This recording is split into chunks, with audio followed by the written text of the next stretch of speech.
नमस्कार दोस्तों, जैसा कि साल 2047 तक भारत को विकसित भारत बनाने के लिए देश आगे बढ़ रहा है। लेकिन जैसा कि देश आगे तो बढ़ रहा है, लेकिन देश में कई ऐसी समस्याएं हैं जो कि प्रायः समय समय पर लोगों के ध्यान को अपनी ओर आकर्षित करती है। जैसा कि उसी में से है मानव तस्करी। जैसा कि आपने कई फिल्मों में देखा होगा कि किस प्रकार से मानव तस्करी की जाती है। लेकिन जैसा कि अगर वर्तमान की बात की जाए तो भारत में मानव तस्करी एक बहुत बड़ी समस्या बन चुकी है, जिस पर कि भारत के सभी लोगों को बात करनी चाहिए। जैसा कि अगर मानव तस्करी से जुड़े रिपोर्ट देखे जाए तो वह काफी भयानक है। अगर राष्ट्रीय अपराध रिकॉर्ड ब्यूरो यानी कि एनसीआरबी की बात की जाए तो एनसीआरबी के अनुसार प्रतिदिन मानव तस्करी के 6 मामले सामने आ रहे हैं। उसमें भी लोगों को तस्करी विभिन्न रूपों में की जा रही है।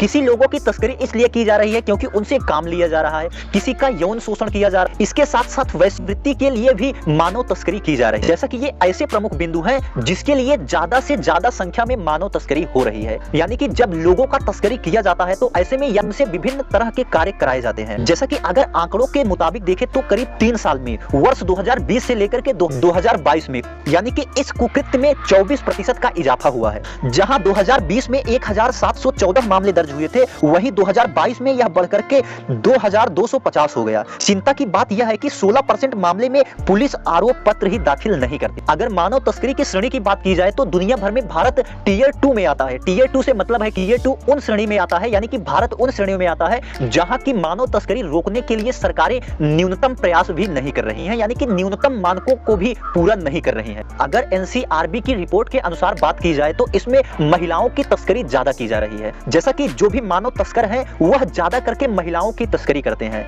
जैसा कि महिलाओं की तस्करी 59.5%, वही पुरुषों की बात की जाए तो उसमें 40.5%। ऐसे में यह भारत के लिए एक निराशाजनक बात है। और जो भी लोग लोगों की तस्करी कर रहे हैं ऐसे में उन्हें कड़े दंड देना चाहिए जिससे कि वह दोबारा ना करें। लेकिन प्रायः देखा जाता है तस्करी में संलिप्त लोग कुछ समय के लिए तो अंदर जाते हैं, लेकिन फिर वह कुछ समय बाद बाहर आ जाते हैं, जिससे कि उन्हें इस कुकृत्य को करने में बढ़ावा मिलता है।